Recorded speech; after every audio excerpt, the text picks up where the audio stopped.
My nephew thought the security camera in my study was just another piece of outdated technology, like the rotary phone I kept on the desk or the fax machine gathering dust in the corner. He thought I was a 70-year-old relic who couldn't tell the difference between a cloud server and a cloudy day.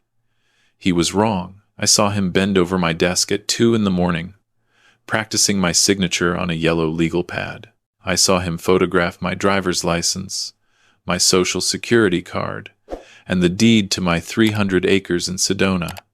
I saw everything. And when he finally forged my name on the transfer documents, sliding them into a manila envelope with hands that trembled just slightly, I did the only thing a man who built Silicon Valley's first cybersecurity firm could do. I let him think he'd won. You won't believe what happened next. But before I tell you how my sister's only son ended up in federal custody, crying about mistake and misunderstanding while his pretty wife tried to delete evidence from her phone, let me know in the comments where you're watching from. Hit like and subscribe if you've ever had to teach a family member that blood doesn't entitle you to betrayal. The Arizona sun was setting behind the red rocks, painting my study in shades of copper and gold. I sat in my leather chair, the one I'd bought in 1987 when I sold my first company, my hands folded over the armrests. To anyone looking through the window, I was just Thomas Barrett, a lonely widower who spent his days feeding horses and watching old westerns. But my eyes were locked on the monitor hidden inside the hollowed-out law book on my shelf. The camera, no bigger than a shirt button and embedded in the smoke detector, showed a perfect view of my desk. Dylan was late. He usually came at 2, when he thought I was deep in my Ambien-induced sleep. It was 2:15 now, and I could hear the soft creak of the back door. He had a key. I'd given it to him 6 months ago when he showed up at my gate with his wife Madison, their car packed with everything they owned, claiming they needed a place to stay while Dylan looked for work in Phoenix. I'd said yes, not because I believed the story about the startup that went under or the landlord who'd illegally evicted them. I said yes because my sister Sarah had called me, her voice breaking, begging me to help her boy. Sarah had died 3 weeks later. Pancreatic cancer, stage 4, diagnosed too late. Her last words to me were, "Take care of Dylan. He's lost." I promised I would. I kept my promises, just not in the way Dylan expected. I heard his footsteps in the hallway, that distinctive shuffle step he made when he was trying to be quiet. The study door wasn't locked. I never locked anything. I wanted to see how far he would go. The door handle turned slowly. Dylan slipped inside, closing it behind him with a soft click. He was wearing dark clothes, like a burglar in a bad movie. He didn't look toward the chair where I usually sat. He went straight to the desk. I watched on the monitor as he pulled out his phone, using the flashlight to illuminate the surface. He opened the top drawer and rifled through the contents. Birth certificate, passport, insurance documents. He photographed everything. Then he pulled out the bottom drawer, the one where I kept the property records. His hand closed around the thick folder marked Land Deeds, Barrett Ranch. He pulled it out and spread the documents across the desk. 300 acres, valued at $4 million, according to the last appraisal. Prime real estate on the edge of Sedona, with water rights and a spectacular view of Cathedral Rock. Dylan had asked me about this land 2 months ago. He'd asked if I had a will, who would inherit, what my plans were. I'd told him the truth. I was leaving everything to charity. The Sedona Land Trust, specifically, to keep the property wild forever. He'd smiled and nodded and said that was beautiful, that Aunt Sarah would have loved that. I'd watched his eyes, though. I'd seen the flash of rage, quickly masked. He didn't want the land to be wild. He wanted it to be sold, subdivided, and turned into luxury homes with 7-figure price tags. Now I watched him photograph every page of the deed. Then he pulled something from his pocket, a USB drive. He inserted it into my ancient desktop computer, the one that still ran Windows XP and made whirring sounds like a dying appliance. Dylan was good with technology, better than he let on. I knew what was on that drive. Forgery software, the kind you could download from the dark web if you knew where to look. Software that could replicate signatures, age documents, create fake notary stamps. I'd invented the first version of detection software for this exact type of fraud back in 1995. The monitor showed Dylan opening the program, He practiced my signature 15 times on a piece of scrap paper, comparing it to my real signature on the deed. His 16th attempt was perfect. A slow, careful T, a flowing H, a sharp upward stroke on the final T. Thomas Barrett, my name, written by a hand that wanted me erased. He printed out a new deed. This one transferred the property to Dylan Michael Barrett, my beloved nephew, for the consideration of $1 and natural love and affection. The date was backdated 6 months, to before my sister died. Smart. If anyone questioned it, he could say Sarah had asked me to help her son, and I'd transferred the land as a gift. He even forged a notary stamp, using the name of a real notary in Cottonwood, who'd retired 2 years ago. I'd checked. By the time anyone verified it, Dylan would have sold the land to a developer. The money would be gone, hidden in offshore accounts, or spent on the life he thought he deserved. I sat perfectly still in my chair, 20 feet away from him, watching him commit felony after felony. My breathing was slow and even. My heart rate was 60 beats per minute, the same as always. Dylan had no idea I was there. He thought I was in my bedroom, medicated and helpless. He thought I was the confused old man who sometimes forgot where I'd left my glasses or what day it was. I'd been playing that part beautifully. Just last week, I'd asked Dylan what year it was. I'd called him by his father's name twice. I'd left the stove on and wandered into the barn at midnight, claiming I needed to check on a horse I'd sold in 2003. Madison had exchanged glances with Dylan, significant looks that said what they were both thinking. He's losing it. It's time. Dylan finished his work. He slipped the forged deed into his jacket, closed the computer, and erased his search history. Then he took the original deed from the folder and replaced it with a high-quality photocopy. Unless someone looked very closely, compared the paper weight and the ink depth, they'd never know it was fake. He put everything back exactly as he'd found it. He even straightened the desk calendar, aligning it with the edge of the desk mat. Meticulous. Careful. He'd learned that from me. I'd taught Dylan how to code when he was 12 years old. I'd paid for his computer science degree at ASU. I'd written the recommendation letter that got him his first job at a startup in San Francisco. And when that startup failed, when he burned through his savings and maxed out his credit cards, I'd sent him money, $20,000. I told him it was a loan. He never paid back a dime. Now he was stealing $4 million. The door clicked shut behind him. I counted to 100, watching his dark figure move past the window, heading back to the guest house at the edge of the property. When I was certain he was gone, I stood up and walked to the desk. I opened a different drawer, one Dylan hadn't searched. Inside was a satellite phone, encrypted and untraceable. I dialed a number I knew by heart. The voice that answered was crisp and professional. Barrett Security Consulting. This is Agent Chen. David, I said. It's Thomas. Execute protocol red line. There was a pause. David Chen had worked for me for 15 years before I sold the company. He'd been my head of fraud investigation, the best in the business. When I retired, he went federal, joining the FBI's white-collar crime division. He was a senior agent now, but he still owed me favors. Tom, he said, his voice shifting to something warmer. Are you sure? Once we start, there's no stopping it. I'm sure, I said, looking at the empty space where my deed had been. He committed wire fraud tonight. Forgery, identity theft, intent to defraud. I have it all on video. High definition, time-stamped, backed up to 3 separate servers. Send me the files, David said. I'll have a team there by morning. But Tom, he's your nephew, Sarah's kid. Are you really ready to do this? I looked at the photograph on my desk. Sarah and me, taken 40 years ago at her wedding. She was laughing, her head thrown back, her hand on my shoulder. She'd been my best friend, my protector when we were kids, the person who believed in me when I was just a weird kid who liked computers. Sarah would want me to do this, I said quietly. She'd want him to face consequences. She'd want him to learn. All right, David said, sending the warrant request now. We'll coordinate with Yavapai County. Tom, stay away from him until we arrive. Don't confront him. Don't give him any indication, you know.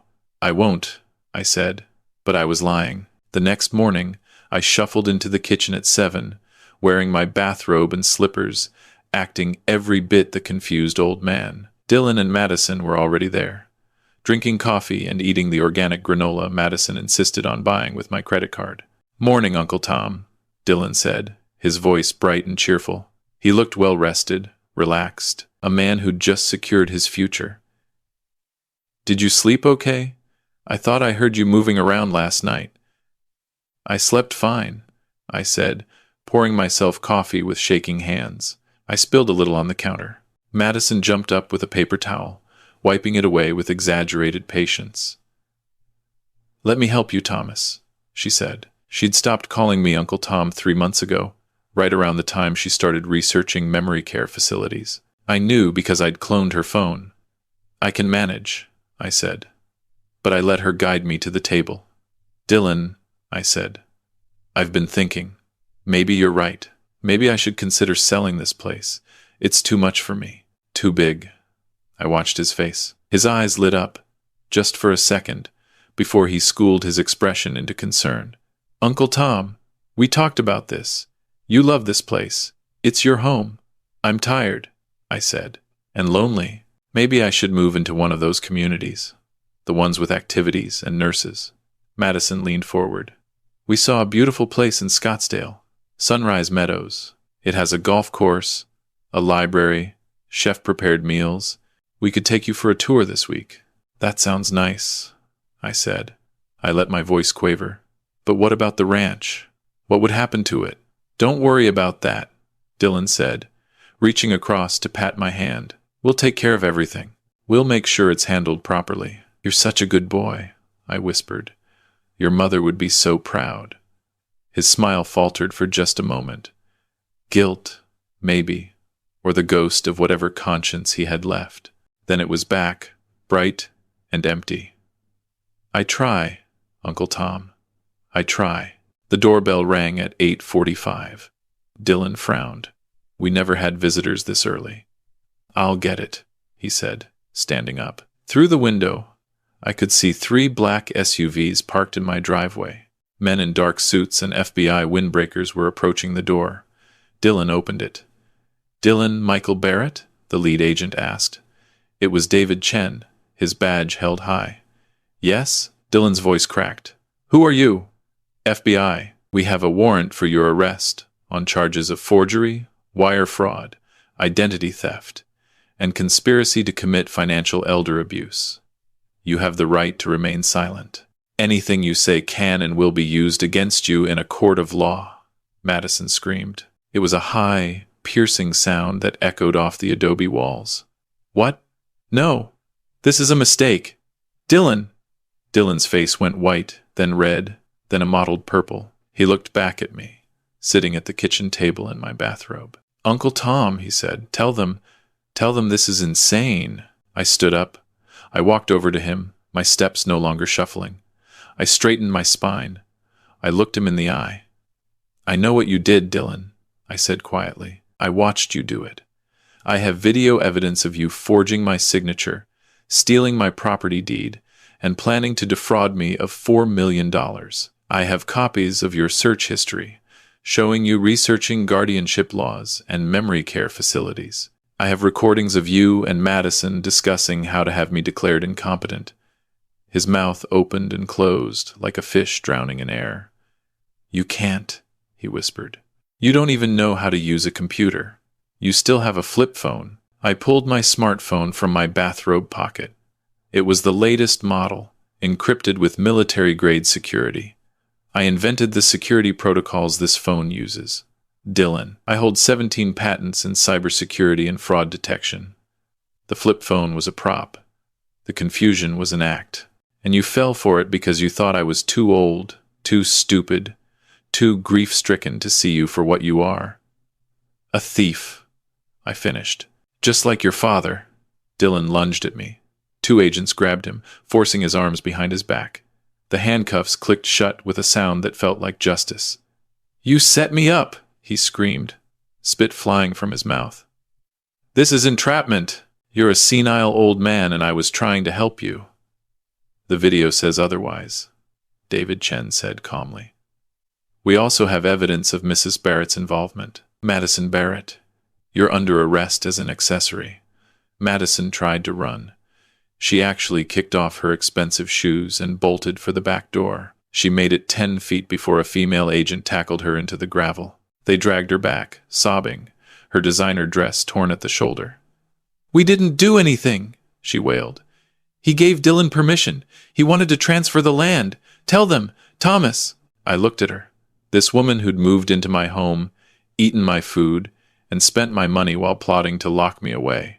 "I never gave permission," I said. "I never signed anything. The document Dylan forged is a federal crime. You both knew exactly what you were doing." They hauled them out. Dylan still screaming, Madison crying. The door slammed shut. The house fell silent except for the tick of the grandfather clock in the hallway. David Chen stayed behind. He poured himself a cup of coffee and sat down at my kitchen table. "You okay, Tom?" he asked. I sat across from him. My hands were steady now. "I'm fine. He's your sister's kid," David said. "I know this wasn't easy. Sarah died thinking he was just lost," I said. "She died thinking he needed guidance. If she'd known he was planning to rob me before her body was even cold, it would have broken her heart. I'm glad she never knew. The evidence is airtight," David said. "The video, the digital forensics, the forged documents. He's looking at 10 to 15 years in federal prison. Madison, probably 5 to 7, as an accessory. Unless they flip on each other, try to cut deals." "They will," I said. "Dylan's not strong enough for prison. He'll offer to testify against her. She'll do the same. They'll destroy each other trying to save themselves." David sipped his coffee. "What are you going to do now?" I looked out the window at the red rocks glowing in the morning sun. "Live," I said. "For the first time in 6 months, I'm going to stop pretending to be weak and just live." The trial was 3 months later. I sat in the federal courthouse in Phoenix, watching my nephew try to explain away 23 separate felony counts. His lawyer, a public defender who looked barely old enough to vote, argued that Dylan had been under emotional distress following his mother's death, that he'd made poor choices but hadn't intended to actually steal anything. The prosecutor, a sharp woman named Angela Reyes, destroyed that argument in under 5 minutes. She played the video. The entire courtroom watched Dylan practice my signature, forge the deed, and replace the original with a copy. She showed his search history, how to declare someone mentally incompetent, memory care facilities near Sedona, offshore bank accounts Cayman Islands, how long until dementia patient dies. That last one made the jury gasp. Dylan had searched that 2 days after moving into my house. Madison's trial was separate, but similar. Her lawyer tried to claim she was a victim of Dylan's manipulation, a naive wife who didn't understand what her husband was doing. Then the prosecutor played the audio. I had bugs in the guest house, tiny devices hidden in the smoke detectors and outlet covers. The recordings were crystal clear. Madison's voice, sharp and eager. "Once we get him declared incompetent, how long until we can sell the land?" Dylan's response, 6 months, maybe. We put him in Sunrise Meadows, take over his finances, liquidate everything. The old man won't even know what's happening. Madison, what if he fights it? Dylan, he won't. He can barely remember what day it is. And if he does, we'll just up his medication. Keep him quiet. The jury deliberated for 2 hours. Guilty on all counts. Dylan got 12 years in federal prison. Madison got 7. As they led them away in chains, Dylan looked back at me one last time. There was no remorse in his eyes, just rage, pure, undiluted hatred. "You're a bitter old man," he shouted as the bailiff pulled him toward the door. "You had everything and you threw it away. I was your family. I was all you had left." I stood up. The courtroom went quiet. "You were never family, Dylan," I said. "Family doesn't steal. Family doesn't lie. Family doesn't search how long until dementia patient dies while pretending to care. You were a stranger wearing my sister's face, and I'm glad you're gone." They dragged him out, still screaming. The judge banged her gavel, restoring order. When the courtroom emptied, I walked out into the Phoenix sunlight. David Chen was waiting on the courthouse steps. "It's done," he said. "How do you feel?" "Tired," I admitted. But clean. What's next? David asked. The ranch? I pulled an envelope from my jacket. I'm donating the land to the Sedona Land Trust, like I always planned. 300 acres, kept wild forever. Sarah would have liked that. And the money? David asked. I smiled. What money? David raised an eyebrow. Tom, I've known you for 20 years. You didn't retire on a government pension. You sold Barrett Security. For how much? 80 million? 92. I corrected. After taxes and investments, I netted about 12 million in liquid assets. And I'm starting a foundation, I said. The Sarah Barrett Technology Scholarship Fund. Full rides to ASU for underprivileged kids who want to study computer science. Kids who have the brains but not the money. Kids who remind me of myself at 18. David smiled. Sarah would have loved that. I know, I said. I looked back at the courthouse, at the building where my nephew had just been sentenced to 12 years of his life. Dylan thought I was hoarding wealth while he suffered. He thought I owed him because we shared blood. He never understood that I didn't owe him anything. I'd already given him everything that mattered: education, opportunity, a second chance. He chose to throw it away and take more. What did Sarah used to say? David asked. About family? I remembered. My sister, on her deathbed, holding my hand. Blood makes you related. Loyalty makes you family. Dylan had my blood, I said, but he never had my loyalty, and he never earned mine. I walked down the courthouse steps toward my truck, an old Ford Ranger I'd owned since 1998. David called after me. Where are you going? Sedona, I said. I have horses to feed and a sunset to watch. After that, I'm thinking about Alaska. I've never seen the Northern Lights. You're really just going to leave? David asked. You won?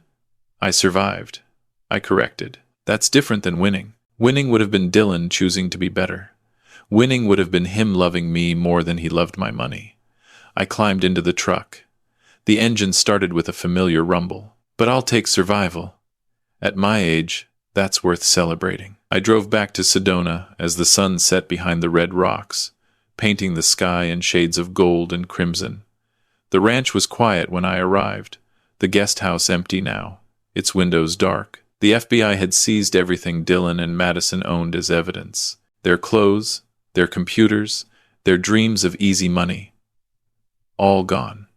I fed the horses, 3 rescued Mustangs I'd adopted from the Bureau of Land Management. They nickered softly as I poured grain into their troughs, their warm breath making clouds in the cooling desert air. I sat on the porch of my house, a bottle of my sister's favorite wine in my hand. I poured 2 glasses, setting one on the empty chair beside me. I kept my promise, Sarah, I said to the twilight. I took care of Dylan, just not the way you meant. I taught him the lesson you never could. I taught him that consequences are real, that family isn't a license to steal, and that the world doesn't owe you anything just because you want it. The stars came out, brilliant and infinite in the desert sky. My phone buzzed. A text from David. The Cayman bank account was empty. They never even got to hide the money because they never actually stole it. The land was still yours. The deed was never filed. They're going to prison for a crime they didn't get to finish. I smiled. That was the beauty of it. Dylan had been so focused on the execution, so confident in his forgery skills, that he'd never actually gone to the county recorder's office to file the deed. He was going to wait until after I was safely locked away in Sunrise Meadows, unable to object. He'd wanted it to be clean, legal, irreversible. Instead, he'd simply handed me every piece of evidence I needed to bury him. I texted back. Good. Let him think about that for the next 12 years. All that planning, all that risk, and he didn't even get to cash in. 3 months later, I was in Alaska. I'd sold the ranch house, but kept the land, as promised, transferring it to the land trust in a ceremony attended by environmental groups and local officials. The Sarah Barrett Technology Scholarship Fund was officially launched, with its first cohort of 15 students starting at ASU in the fall. And I was standing on the deck of a small cabin outside Fairbanks, watching green curtains of light dance across the Arctic sky. The aurora borealis. I'd waited 70 years to see it, and it was worth the wait. My phone rang. Unknown number. I almost didn't answer, but something made me pick up. Hello? Uncle Tom, Dylan's voice, small and hollow, coming from a prison phone somewhere in the federal system. I'm not supposed to be talking to you, I said. The restraining order. I know. I'm calling from a friend's account. They'll figure it out eventually, but I had to. I needed to ask you something. I waited. Why? Dylan asked. Why did you let it go so far? If you knew what I was doing from the start, why didn't you just stop me? Why didn't you talk to me? Tell me you knew. Give me a chance to back out. I looked up at the lights, at the impossible beauty of the natural world. Because I wanted to know, I said. I wanted to know if you'd stop yourself. If somewhere in you there was still the kid I taught to code, the nephew who helped me fix fence posts when he was 16. I gave you every opportunity to walk away. I played confused, played weak. I gave you weeks to think about what you were doing. And every single night, you went back to that study and you practiced my signature and you planned my future in a locked ward. You chose this, Dylan. Every step of the way, there was a long silence on the line. Then, quietly, I'm sorry. For what it's worth, I'm sorry. It's worth nothing, I said. Sorry doesn't undo 12 years. Sorry doesn't give back your mother's memory, unspoiled by what you became. Sorry is just a word you're saying because you got caught. You're right, Dylan said. I know you're right, but I'm saying it anyway. I'm sorry, Uncle Tom. I'm sorry for all of it. Goodbye, Dylan, I said. I hung up. I blocked the number. The northern lights swirled and danced, green and purple and gold, a phenomenon that had nothing to do with human wants or human failures. It just was, beautiful and indifferent. I thought about Sarah, about the promise I'd made to her. I'd kept it. I'd taken care of her son. I'd given him the consequences she never could, the boundaries he needed, the hard truth that the world won't catch you when you fall. Some people would say I was cruel, that I should have stopped him sooner, prevented him from committing a crime instead of documenting it. But those people didn't understand. Dylan needed to face himself. He needed to see what he was capable of, what he'd become. And now, in a federal prison cell, he had 12 years to think about it. As for me, I had the rest of my life. I had 300 acres of wild land that would never be subdivided or paved. I had 15 brilliant kids getting college educations they'd never been able to afford. I had the Northern Lights and Alaska and a whole world I'd been too busy working to explore. I raised my glass to the sky, to Sarah, to the strange and painful journey that had led me here. Blood is thicker than water, I said to the Arctic night, but sometimes water is all you need to wash away the blood and start clean. I drank. The wine was cold and sharp and tasted like freedom. If you've ever had to choose between family and self-preservation, if you've ever had to watch someone you love become someone you don't recognize, tell me your story in the comments below. Sometimes the hardest thing isn't cutting people off. It's accepting that they cut themselves off the moment they chose greed over love.